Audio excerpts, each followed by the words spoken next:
do we see that I know what I'm talking about? I can't stop talking about Spacedogs. I can't stop thinking about them, writing them, drawing them, looking at the little fan pieces of it I have. I eat it all up. I put it in the soup crock pot, if you will. And I am gonna try to be concise, but if you see this video is 45 minutes to an hour, that is me being concise. If you see it's under 20 minutes, I have been replaced by a clone and you should call the authorities. When I say it is my hyperfixation, it is. I'm going crazy. I try talking about Spacedogs with people around me who have no prior knowledge of Hannibal or of Mads Mikkelsen's roles or Hugh Dancy's roles. And it is so complicated because I have to go 15 steps back to try to explain what is Spacedogs. So this is where we start. Spacedogs is a romantic pairing that pairs Nigel Banyai.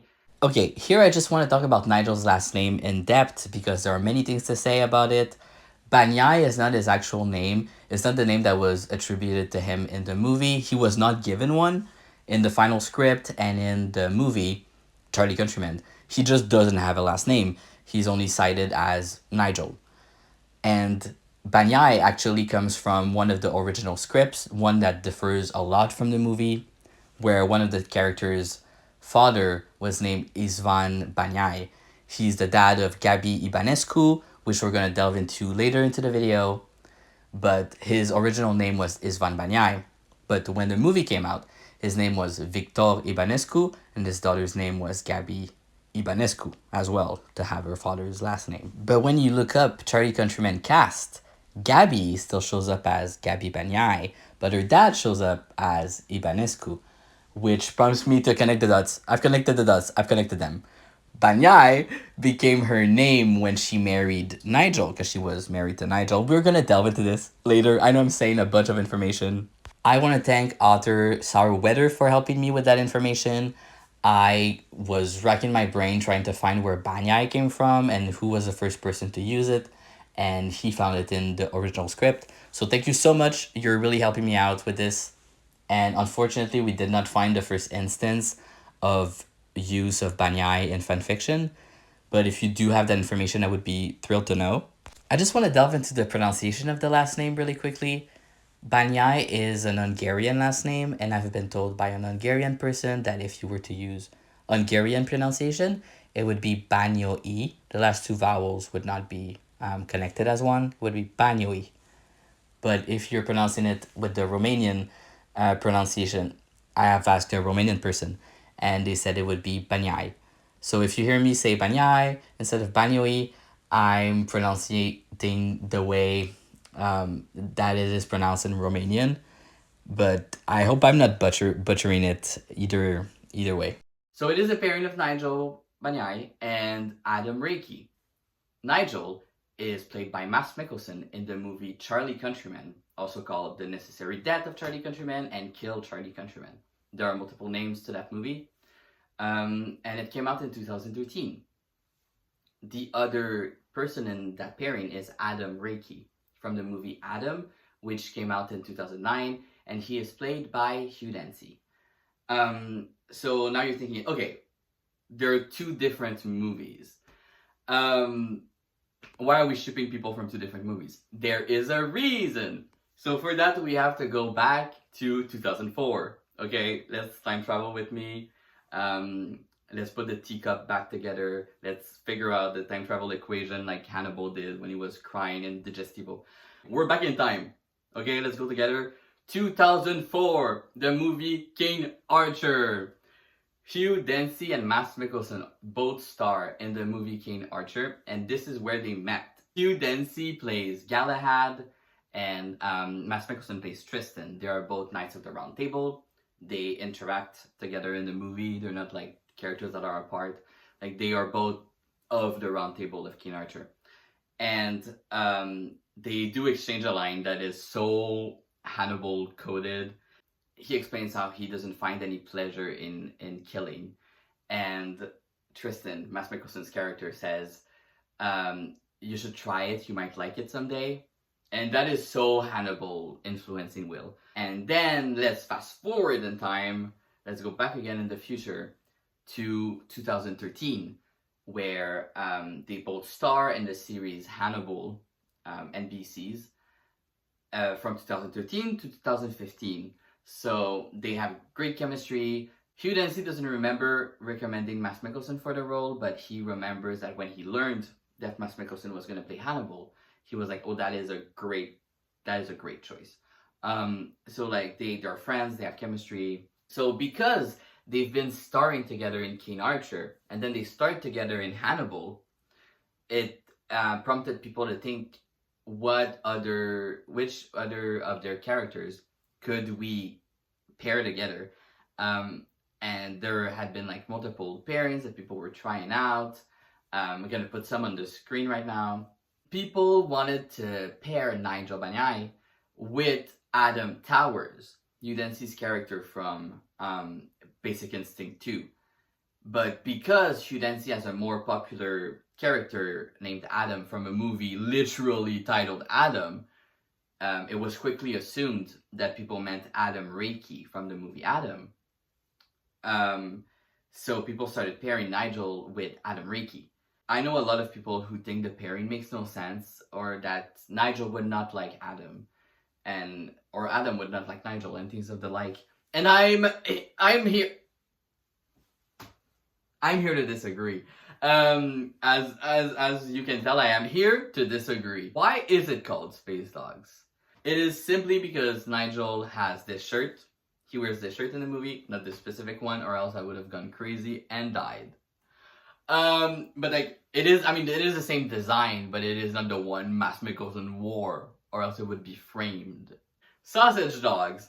And Adam loves astronomy. One of his hyperfixation is space. I'm so certain, okay, that if Nigel hadn't worn that shirt, their ship name would be something like Space Criminal.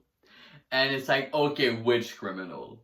Like, Mads Mikkelsen's characters are often like outlaws. Which one? Okay, now let's dive into the individuals. Like, why them? Who are they as a person? Why do they fit together? Let's all delve into this. And we are gonna be starting with Adam Reiki, my boy. Adam Reiki is a 29-year-old autistic man from New York who has to adjust to life on his own when his father passes away. And then a woman around his age, Beth. This is my look of, I do not like Beth, and you will come to learn why. A woman around his age, Beth, moves into his apartment building shortly after, and they both take an interest in one another. Adam is blunt and cannot understand most social cues or sayings. He has a firmly set routine, and when his plans are disrupted, it can cause a lot of anxiety. Throughout the movie, Beth tries to make him more sociable, and to make him try things out of his comfort zone. Her tone, to me, and to a lot of other people, is often infantilizing. It feels like she's infantilizing him for his autism, and pushing him out of his comfort zone, but not in a way that is beneficial for him. Another thing about Adam is he hates that people lie, and they're not like saying what they truly mean. Like, why are you saying something that means something else? And especially lies as is. He doesn't understand why people do that. And it's especially because he has a hard time understanding what someone is feeling, or like what to do about what that person is feeling. So if you're not like being 100% straight up and 100% truthful, he's not gonna try to read between your lines and figure out that you meant something else, okay? On an evening out, she had pretended not to know that her parents would be there, okay? So basically, Beth and Adam go to the theater to go watch a play, and her parents are there. And she's like, Mom, Dad, I didn't know you would be here. So it shoves Adam in a social situation he was not ready for. He had planned on going to a play and being there with Beth, and that is it. And then he's proposed, that's not a word in English, he's thrown into a social situation he had no preparation for, and that is very stressful. But yeah, so she pretended to not know her parents would be there, but she knew they would be. And then because it was all a ploy for them to finally meet Adam, because the dad was being annoying and he was like, when am I gonna meet your boyfriend? Anyway, and then Adam learns that it was all a ploy. And he was so infuriated when he learned the truth that he had a meltdown, and he threw objects and he hit objects. You know, he had a very physical meltdown. He didn't attack Bat. Often it's himself. He hits himself a lot when he's very overwhelmed or or angry or numb, like when there are all these overwhelming feelings that he cannot take out. He resorts to more violent things, like hitting himself, or stimming repeatedly. um and at the end of the movie, we're fast forwarding a lot, Adam gets a job on the other side of the United States, in California, and he has to move there. And it's a job that he always, the kind of jobs he always had wanted. Because also, I did not mention that at the start of the movie, he gets fired from his job at a toy company. He was an electronic engineer, and they fired him because he's too good at his job, and they wanted cheaply made stuff, and he was going to high tech with it. But yeah, so at the end of the movie, he gets hired for an observatory, a space observatory, to do tours, if I recall. And that's like the type of job that really fits his special interest. So he has to move to the other side of the United States, and he asks Beth to go with him, and she doesn't want to because she feels he doesn't love or understand her the way she needs. And Beth also didn't love or understand Adam the way he needed. So they part ways, and he moves to California on his own, which is a big change. That is a big deal for him. And props to him, because I could never move like to the other side of my country. I think I would start crying. And like, even if big changes are very difficult for him, he did it because it was his dream job, and he couldn't pass it up. And I'm really proud of him. He's a fictional character, but there are a million people like this. So I am proud. If you did this, I'm proud of you. You are seen, you are heard. That is not easy, to uphand your life and start over, and especially if you're neurodivergent, that is especially not easy for you. So I'm proud of you, genuinely. But yeah, so Adam and Beth could never really understand each other. They never really understood each other. They were not right for one another. And that happens, you know. And we can say, oh, it's no one's fault. But I'm blaming Beth a little. Like, I'm not saying she could have made it work, because she was not open to understand him at all. And I guess that happens. I guess some people have different needs. I guess she couldn't have opened up to him. And we could say, oh, I do not blame her, but there are things that I blame her for, because she was really not tactful with him, and she like never tried to understand it. She just tried to change him and make him more sociable. And I hate that at the end of the movie, they make it seem like Beth had a positive impact on him, you know, because like he asks for like, he asks someone if they need help in a way that he didn't in the beginning of the movie, because he's like, oh, I should be aware of people. And I don't know, I don't like that it's like as if it was Beth's influence rather than his own growth as his own person. Because moving to California, he did that on his own. You know what I mean? Like, I don't think that Beth had an impact when it comes to that. Like, he took the decision to move regardless if she was coming or not. You know what I mean? Like, I feel like the props go to him. Props shouldn't go to Beth. I'm set in stone about this, okay? Let's go to Nigel. I love you, Nigel. Okay, I'm in love with Nigel Banyai. Okay, I don't know if it is clear. Let me reiterate. I am in love with him. Nigel Banyai, help me, Nigel Banyai. If you're out there, please. Nigel is in the movie Charlie Countryman for around approximately 14 minutes. You heard me right. 10 plus 4. He is not, like, he's one of the three main characters, but not even. Like, there are two other characters that are secondary characters, and they're in there way more than him. The friends of Charlie, and also Darko. Darko! Hug, hug. Bye, bye. I love Darko so much. He's one of Nigel's friends. He's the best. My voice cracked because I love Darko. I think about him all the time. He's like, in my head, he's my friend. Okay, he's my best friend. I love Darko so much. Anyway, Nigel Banyai. Darko, do not distract me from Nigel Banyai. Okay. He is Romanian. He's from Romania. And he's a gangster. He's like a brutal gangster. I feel like gangster sounds like a mafia in the 40s. So that's why I'm like gangster. But you know, he's in the drug deal. I don't know if I've mentioned this before this point. He's in the drug deal. Pretty sure it's heroin and cocaine. But you know, hard drugs. It's not marijuana.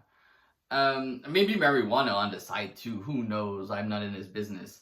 But also maybe arms deal. You know, illegal stuff. You know how it is. And he's in his early 40s. And he has kills. He has kills under his belt. And he is violent when provoked or when business needs to be dealt. My phone died, and I thought I had lost all of my footage, and I was gonna go crazy, but it's fine, it's there. Okay, so where we left off is Nigel is a violent gangster, and he's also married to Gabby Ibanescu, and her dad found a security tape of Nigel murdering people. So he threatened him. He said, if you don't leave Bucharest, if you don't leave my daughter alone, I am calling the authorities. So Nigel had to flee Bucharest for his safety, his life, not to be thrown in prison. But he loves his wife. Nigel loved Gabby. That is the central point of the movie. The central point of Charlie Countryman is love. That movie is about love and justice for Nigel. We're gonna get to it. There's gonna be spoilers, like big spoilers for Charlie Countryman. So if you don't know anything about that movie, you're about to learn something. So he fled Bucharest when that tape had been found. And in that tape he was shooting down people with Darko.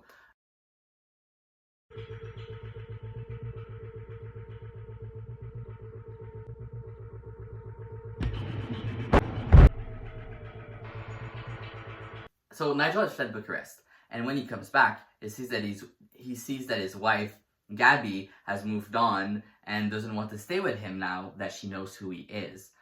Because like for a time when they were married and together, she didn't know that he was in the drug business or in the criminal business, and when she learned, she didn't want to be with him anymore. And Charlie, we're going with the main character of the movie. We're going with Charlie, and I hate his ass. Also, he is played by Shia LaBeouf, and we hate his ass. We do not like that man. He's a terrible human being, and he should be in prison. Anyway, so he's played by that piece of shit, and Charlie flies to Bucharest after his mother dies to try to find purpose. You know, he's like, what should I do? And then he goes to Bucharest, and his mom meant Budapest. It happens. Anyway, and there he meets Gabby, that I mentioned before. And he immediately like falls for her, like love at first sight kind of thing. Nigel sees Charlie, and he's like, who is that? And Gabby is like, oh, Charlie, he's an American. He's like here to join the orchestra. He's an homosexual musician. I'm gonna say slurs. I'm gonna say homophobic terms here because I'm quoting the movie. And also I'm allowed to. I am gay. Okay, so Nigel says, oh, that must make you quite the star cocksucker around here. He is homosexual. Is he now? Must make you quite the star cocksucker around here, huh, Julie? Nigel, what do you want? Anyway, and I'm gonna delve into Nigel's homophobia and Nigel's homophobic sayings. I do not believe, and bear with me, give me the time of day. I do not believe that Nigel is homophobic.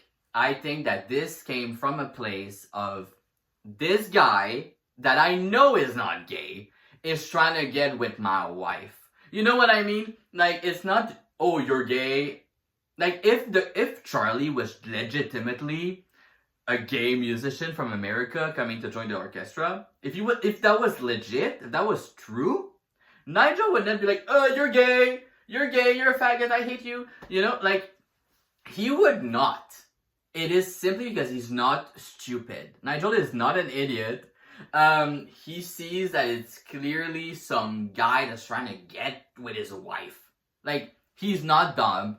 Nigel is really good at reading people. He's in the business of people. You know what I mean? He's in the business of bullshit. He's in the business of people. There was a bird. He has to figure out every day who's a snake, who's a snitch, who's lying, who's a piece of shit. Okay? He's in the business of those types of people, and everybody's a fucking rat. Okay? So he's not stupid. He knows how to read people very well. And you come up here and you're like, hello! And your wife is like, oh, he's just some gay. No, he's not. No, he's not, and I'm not stupid. So, like, that's why Nigel, like, goes for the homophobia. Because he does it as a provoking manner. You know? As, oh, you want to play gay? Let's see how it is when I throw gay slurs at you. You know what I mean? And it's not that he would do that to anyone else who's gay. He's doing it to Charlie because he's trying to get with his wife. And that is my firm stance. And I will not be budged. Like, he is not homophobic. It comes from a place of anger. And I'm not defending Nigel for saying homophobic slurs. I'm saying that these slurs don't come from these slurs don't come from his homophobia. It comes from Charlie's trying to get with my wife. You know what I mean?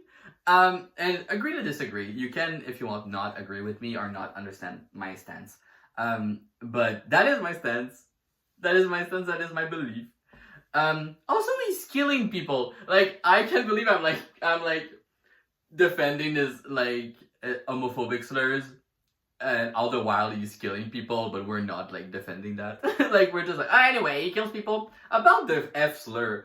Like, anyway, funny discourse. But it's not even a discourse. I'm just bringing it up because I know maybe it could come up that people are like, oh, isn't he homophobic? And you're literally shipping him with another man. No, he's not homophobic for all the reasons I just explained.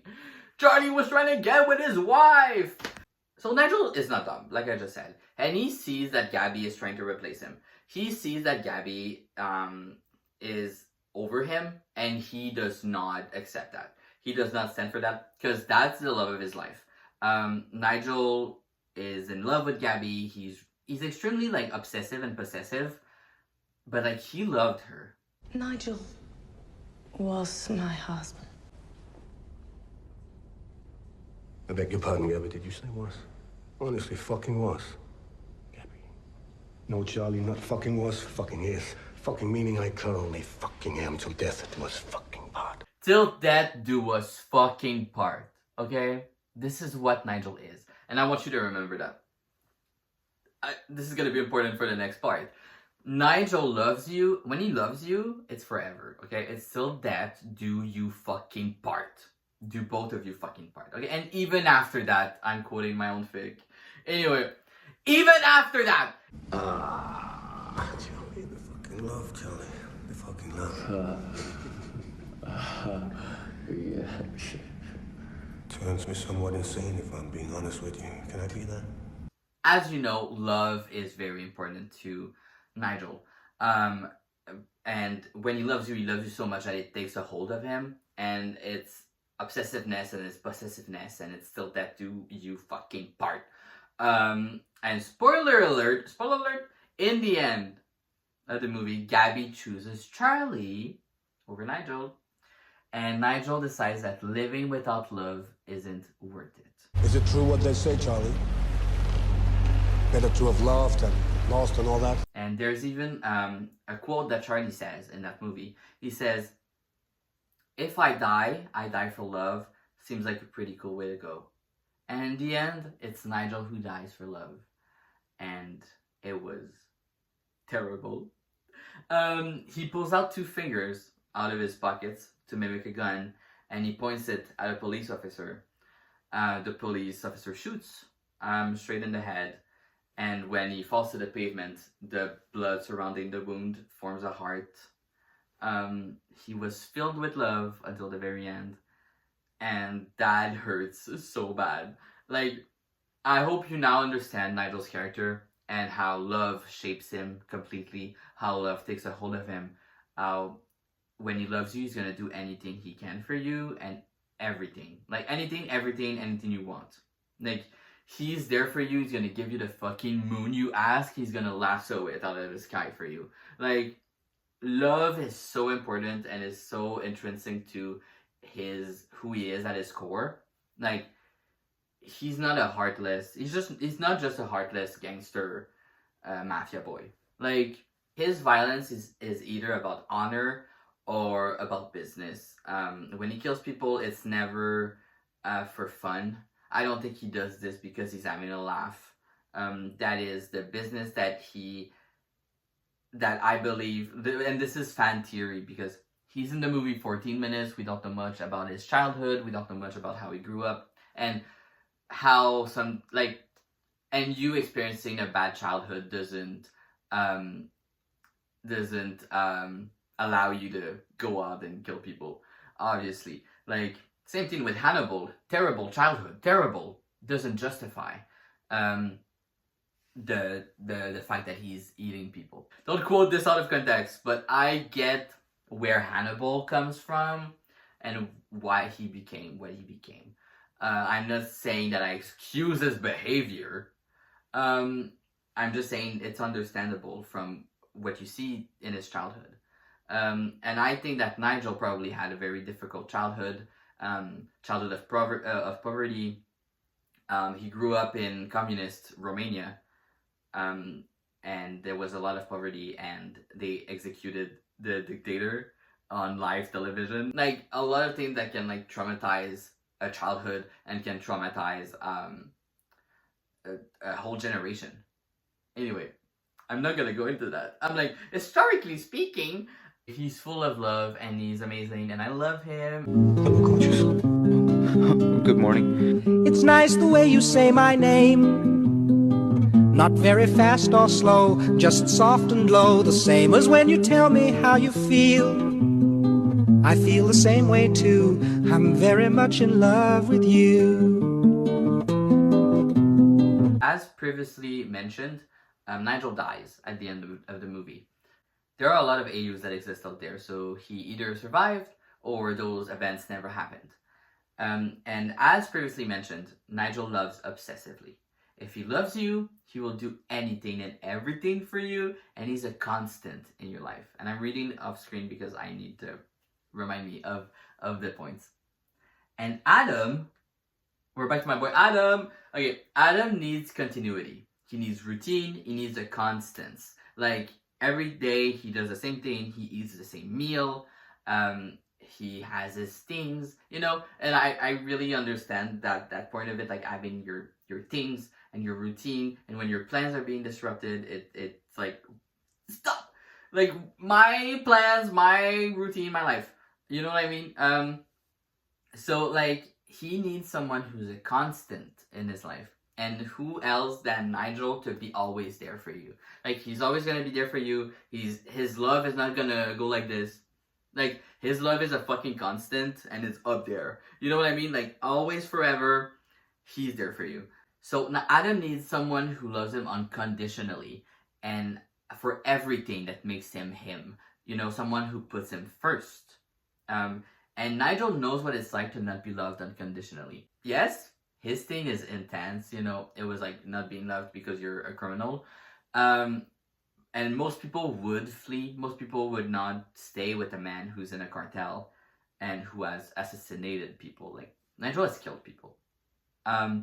And it's understandable that most people would be like, oh, I'm not staying with a man like that. Like, even if he's not abusive towards you, most of us have morals where we're like, I would not be with a guy in a drug cartel.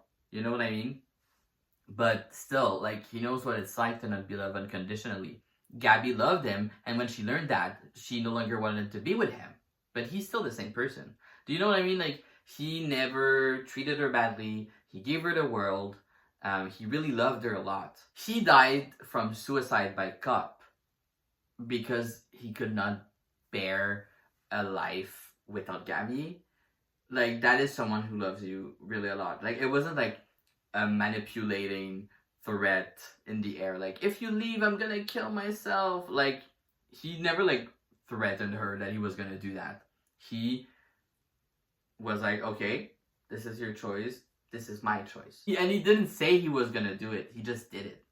Another point is Adam, like mentioned before, he hates dishonesty. He needs you to be truthful. He needs you to say it like it is.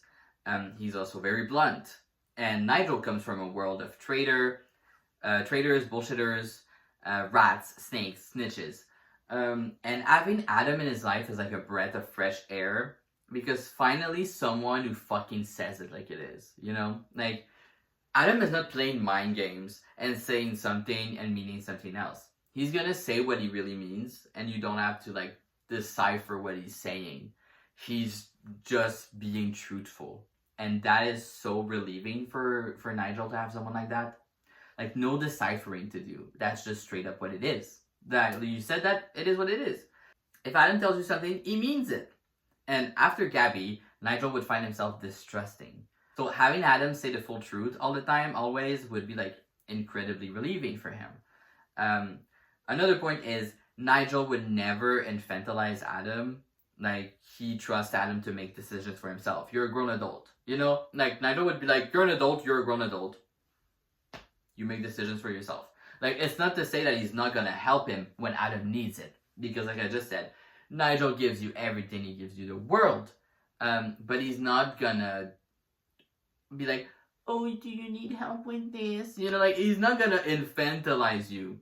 He's just gonna learn to assess Adam's needs and change in consequence to that. You know what I mean? Like, he's gonna learn to read him quickly because Nigel is a people reader. So he's gonna know how to help without having to infantilize. He's never gonna make him feel like his passion is unimportant. He's never gonna be like, all right, shut that back up. Passion is such a strong emotion. I don't know how to explain what I'm trying to say, but like, Nigel is such a fiery person. He's quick to impulse, and he's quick to emotion.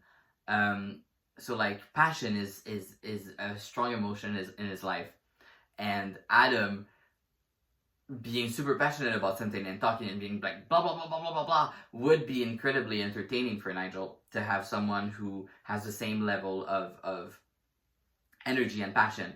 And when he was with Gabby, Gabby was a musician, and Nigel really loved when she played her music, and he went to the orchestra to watch her play. You know, he was always supporting her hobbies and her interests and her work. You know, like, he loves the arts, he loves music. He's a passionate person who's not gonna dismiss you for your interests. He's gonna listen to Adam because Adam is passionate about something, and that is worth listening to. Nigel would have Adam's back. Whenever people make Adam's life difficult, Nigel is behind you, watch out. He will not accept anyone disrespecting the love of his life. Like, what the fuck did you just say to him? No, I want to know what the fuck you just said to him. Like, he's not letting anything slide. And I believe, and that is like personal opinion, I believe that Adam would quickly get obsessive and possessive of Adam as well, because often people with autism or people with ADHD get hyperfixations or special interests or obsessions really quickly. And when you get that quick dose of dopamine that floods your brain, it's like you need it all the time. And I think that Adam would fixate on him. I think it would be a fixation. And I'm not saying it would be like a fleeting fixation and then he's over it. No, I'm saying like it would stay a constant, that Nigel's presence gives him so much dopamine that he would quickly become like obsessive and possessive of him. Like, that is my man. That is my man. That is my man. That is my man. You know, like, I think that they both would have this obsessive and possessive thing going on, and it may seem like unhealthy from the outside, but in their relationship, it is a good thing. Like, that they both are like intertwined, conjoined, if you will, because they both need that. They both need a constant. They both need connection, and to know that the other person is always there. That is very important to know, and it is very reassuring to know. So I think they would both like fixate on one another a lot. And yes, I think they do foster codependency. But I think it's in an healthier way that Hanagram ever did. Obviously, like, this is the healthy version of Hanagram. This is the healthy version of Hanagram. I have Hanagram over my head there. Hanagram, toxic as hell, but I love them. Like, I love them so much. I've seen people say that the toxic thing about Hanagram is the age gap. And I'm gonna delve into that about Spacedogs as well.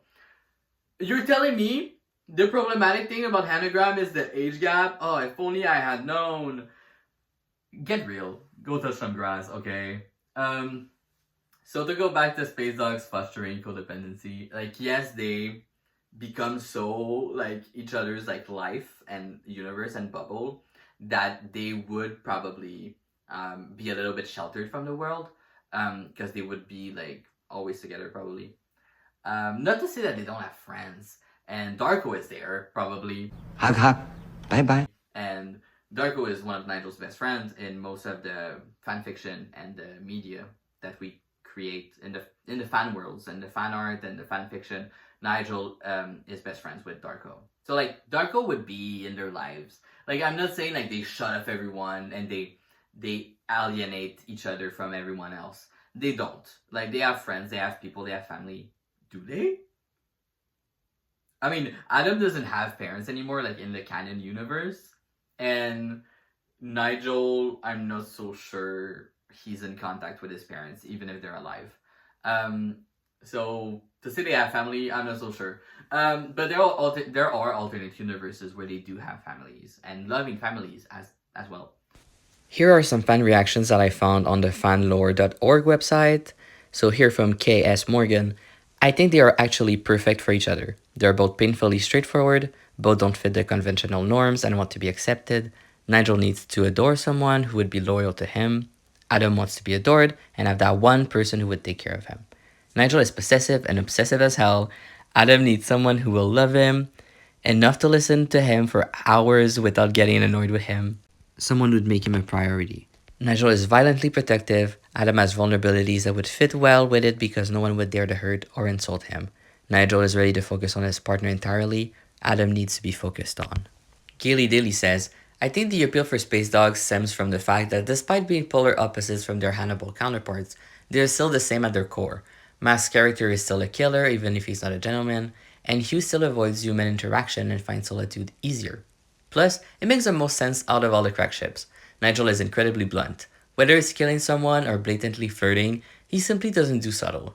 This pairs well with Adam's inability to understand people unless they are direct with him. I've asked Author Sourweather what he finds appealing about Spacedogs, and he said, I think a big part of what I love about Spacedogs is that it has an almost supernatural fated by the universe quality to it. Their lives couldn't be more different, so in the majority of fics, they only meet because they're lucky enough to be in the same place at the same time. Sometimes, with Hanagram for example, it can be fun to ask myself, would Will and Hannibal have fallen for one another anyway if they hadn't met that day in Jack Crawford's office? And it's fun to come up with different stories and theories about it, but something that makes Spacedogs so magical and romantic to me is that the answer is always a loud, resounding yes. They always find each other, often by chance, because there is simply no other version of the story. Contrary to Hanagram, they wouldn't betray or hurt each other or like try to gain the upper hand or go behind one's back and play mind games. Ooh, like, they are not mind games people. I mean, Nigel was a mind game person in the business, but he's not a mind game person with the person he's in love with. And Adam is not a mind game person. Like, he's not gonna be like, I'm saying one thing and I mean another thing. Like, he's saying it like it is. And if he's upset with you, he's gonna tell you, or it's gonna show, you know? Like, he's gonna shut off, he's not gonna talk to you, or he's gonna get really angry, and you're gonna see it, like, get really angry. And there's another thing I want to mention about Adam. I've talked about the infantilization before. I hate when the fandom infantilizes him to the point where he's literally like a baby who has never gone outside in his life. He doesn't know what the word fuck means. Like, you know what I'm talking about? That type of depiction where he's like, I don't know anything. I'm just a baby. And I'm just innocent baby and I really don't know anything. And I never did anything bad in my life. Like, that is not Adam Reiki. I don't know who you've been reading and watching. That is not Adam Reiki. Adam Reiki is blunt. When he finds something stupid, he tells you. When he doesn't agree with you, he tells you. There are scenes that have been cut off from the movie that I wish had stayed in the movie. They're saying you should be more aware of the effect you're having on people. Why? If you don't care, you don't care. Well, then I don't. How are you going to handle the co-worker who tells you to change your way of working? I tell him I know what I'm doing. Oh, you have to work on that. You sound cocky, arrogant. Well, why is he telling me how to do my job anyhow? It's a hypothetical question. Stupid. Like, he's a little baby, never done anything. Okay? Stop depicting him like that. Who are you talking about? I'm tired of the infantilization of people who are autistic. To go back to Spacedogs, dependence, it's mutual. They want and they desire and they need each other in their lives, both at the same intensity. It's not just like one needs them more than the other. Like, there is a line that Adam says to Bat. He says, you are like a part of me, because he doesn't know really how to express that he needs her in his life, but she did not need him. Like, she loved him, she liked him, but she did not need him. And Adam needs someone who needs him. And Nigel is someone who needs Adam. They both need each other. It's a mutual dependence. It's a mutual love. It's a mutual desire. It's not one liking him more than the other. They both have that thing where they're a part of each other and they're really conjoined in this. So now we're going to the possible problematics, and one of the things was Nigel's homophobia, which I've already covered. So we're going over this, and we're going to the other thing I just said about Hanagram's age gap. Be for real. Because Adam and Nigel both have an age gap in the canon universe. Adam is in his, he would be in his 30s. Like, if we say that the events of Charlie Countryman, because the movie came out in 2013, if we say the events are happening in 2013, that would make Adam 34. And that would make Nigel 44, because he has a 10-year age gap with Adam. It's like the actors, it's like with Hanagram, Hannibal and Will have a 10-year age gap. Mads Mikkelsen and Hugh Dancy have a 10-year age gap. So Spacedogs as well has a 10-year age gap. And that is not problematic. I put it in possible problematics in case someone mentions it, but at that age, it is not a problematic. Adam is 30. Nigel is 40. At most, he's 45. They maybe have a 10 to 15 year age gap, but it's not different from Hanagram. And that is an age gap that is, when properly balanced. Like, when there's not a power imbalance, the age gap is not a problem. I would like to mention Nigel's characterization in fanfiction, and the characterization that I love to do as a writer who writes a lot of Nigel, and also the characterization that I like to read. For now, like as of today, June 12th, when I'm filming this, there are 1,397 works in Nigel/Adam Reiki. And it is the most popular ship of the Hannibal extended universe. Like, between the other pairings of Mads Mikkelsen and Hugh Dancy, it is Hanagram, and then it is Spacedogs. Though Hanagram is like wait, let me see. Will Graham slash Hannibal Lecter, 31,000. You know, so leagues above. But Spacedogs is still like pretty popular in my opinion in the Hannibal extended universe. The overall consensus for like people who write lovey-dovey fanfic like I do is that he's incredibly caring. He's really caring with Adam. He's patient, he's kind, he treats him like an angel, like a gift sent from above. Nigel is often very insecure about what he can offer, insecure that he won't be loved entirely, afraid that people will leave like Gabby did. You know, it brought him a lot of trust issues. He has a hard shell, but a soft interior. He's charming, loves pet names, and is a gentle lover. Unless you explicitly want it rough, then he's happy to oblige. He'll treat you to anything you want. He'll also the moon for you. Though Adam would say that's not possible. Nigel makes Adam laugh and giggle a lot, and he knows what Adam likes and what he doesn't. He doesn't force Adam to do things he doesn't want to do. He respects his boundaries and helps when Adam has shutdowns and meltdowns. Nigel is a romantic. He loves the arts. He had a mural painted for Gabby and him. He probably had it painted, but like, what if he painted it? What if he's an artist? You know, things to think about. Here are two authors that I recommend if you want to get into Spacedogs fanfics. On Archive of Our Own, Sarahweather has a ton of it, and I really love his characterizations of Nigel and Adam. And if you're unsure which one to start with, I would recommend Someone I Have Always Known, because it puts them in contrast with Hannah Graham, so you get a better understanding of their dynamic, the differences with Hannah Graham, and the similarities. So it is a good place to start if you want to start with one. In conclusion, I think this ship has been prevalent for so many years, like since 2013. It's been like more than 10 years, because it taps into the concept of being loved unconditionally for everything that you are. A concept that is very present in Hannah Graham, but without all the manipulation and the mutilation. With Spacedogs, we stray away from the violence. Even though Nigel himself is a violent person, he never is with Adam himself. Spacedogs is like the softer version of Hannibal and Will. It's their version who didn't have to go through the horrors to be known. They were seen and understood and loved unconditionally without having to go through trials of manipulation and mutilation. Both Nigel and Adam have had difficult lives in different ways, but never to the level of horror that Hannah Graham have experienced. Hannibal and BC is about being known in your entirety and being loved despite your flaws, not just in spite of them, but because of them.